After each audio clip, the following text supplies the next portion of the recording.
If your ship doesn't come in, as the old saying says, you got to swim out to it. And you got to seize the opportunity of a lifetime during the lifetime of that opportunity.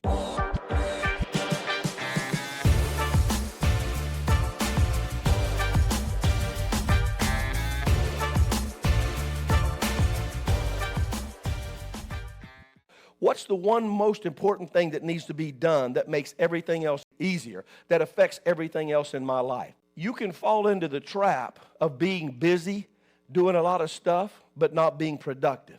And if your goal is to be accurate and to build wealth, you've got to have a to-do list. You've got to make things work for you and be accurate and make sure that you're focusing on less stuff rather than more stuff so that you're accurate. Thirdly, you've got to learn to create rather than consume. That sounds funny in wealth as well, but listen, what happens is most of us get caught up in being consumers. We view social media. We spend all of our time on TikTok. This is a great discipline for your life. Before you view something on social media, learn to write something. Be creative. More than 67% of wealthy people watch less than an hour of TV a day. They learn to be creative. They learn to write. They learn to dream. When's the last time you've trained your brain to write something, to take notes, dream about something? Where's that big dream? I want to believe for this. If you're not dreaming and creating, it's not going to happen. It's not going to come to you. And people spend the majority of their time in problem mode rather than creation mode. They're looking to solve problems. I have this problem. If you don't take time and learn to be creative, you'll never learn to solve problems and think that way. And that's the difference many times between an affluent person and somebody struggling financially. If you learn to be creative, if you train yourself, if you write things, if you dream, if you train your brain to creatively think, you'll look to solve problems rather than just discuss them and tell other people about them, because that doesn't solve anything. And read books.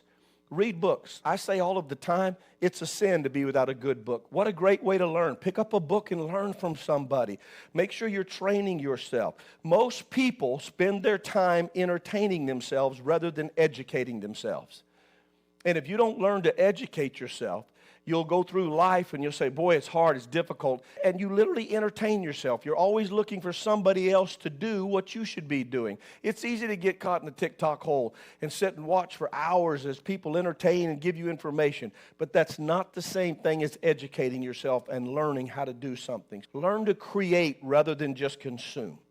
Fourthly, this is a big one. It's going to sound simple, and you're going to say, I've heard this and I know it, but I want you to bear with me for a moment. Surround yourself with successful people. I've heard that before. Absolutely. Surround yourself by successful people. Somebody once told me, he said, man, I just feel like I'm surrounded by a bunch of fools. Guess what? If you're surrounded by fools, so are they. The company that you keep tells you a lot of things. But here's the thing most of us realize. Somebody that's farther ahead has this knowledge, this skill, these connections that I need. And you got to be around people like that. One of the only true shortcuts in life is learning to mentor, to get underneath somebody farther than you and take time out of the equation. It's one of the only true shortcuts. There's a lot of them that sell as though they're going to get you there, but they don't. That's one of the true shortcuts. But here's the challenge that I see when I sit down with people. I don't have anybody in my life. I've asked so-and-so to help me, and nobody will help me. Listen, don't wait for somebody more successful to come up and see your potential and grab you. They're not going to do that. That's why they're successful. What happens is we stop and go, nobody will come mentor me. They won't spend any time. I've asked so-and-so. I've done this. One of the best ways you learn this is to just get with somebody. Carry their bag. Walk with them. Get them a cup of coffee. Learn how to be around those people without always putting a demand, trying to make them take time out and mentor you. I've learned so many things in my life just by being around serving people. The first financial mentor, great financial mentor that I had, who was worth hundreds of millions of dollars, I would take coffee into him every day. They say, oh, man, you're trying to climb the ladder. Whatever, I don't want to hear from you. You don't have anything that I need. You can make fun of me all day long. He has something I need. So I'd bring him coffee. What can I do? Where are you going to a meeting? Can I go with you? Can I carry your bag? You'd be surprised by just being around that, how much it'll influence you. So don't get your feelings hurt. Listen, I've had my pride damaged, my ego bruised, my feelings hurt, my heart crushed on the way to learning these things. But I didn't allow my feelings to dictate where I went.